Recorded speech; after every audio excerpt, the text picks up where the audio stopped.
বিসমিল্লাহির রহমানির রহিম। আসসালামু আলাইকুম। কেমন আছেন আপনারা সবাই? আলহামদুলিল্লাহ, আমিও ভালো আছি।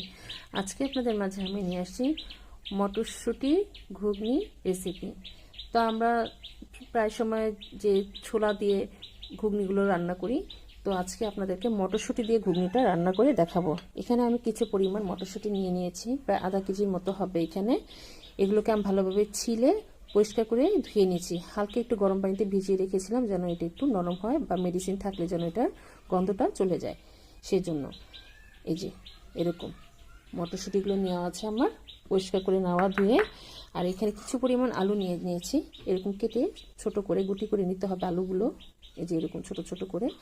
নতুন আলু, আপনারা চাইলে পুরনো আলুটা দিয়েও করে নিতে পারেন। আর এখানে লাগবে একটি টমেটো, যেমন ছোট করে কিউব করে কাটা টমেটোগুলো আমার, যে এরকম টমেটোগুলো কিউব করে কাটা। পেঁয়াজ পাতা ছোট ছোট করে কাটা আছে। ধনিয়া পাতা কুচি।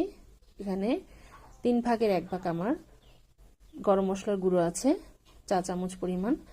আধা চামচ পরিমাণ এখানে জিরার গুঁড়ো আছে। 1 চামচ পরিমাণ ভরে ধনিয়ার গুঁড়ো।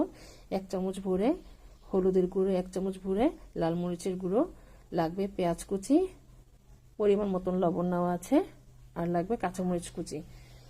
তাহলে চলুন আপনাদেরকে ঘুগনিটা রান্না করে দেখাই।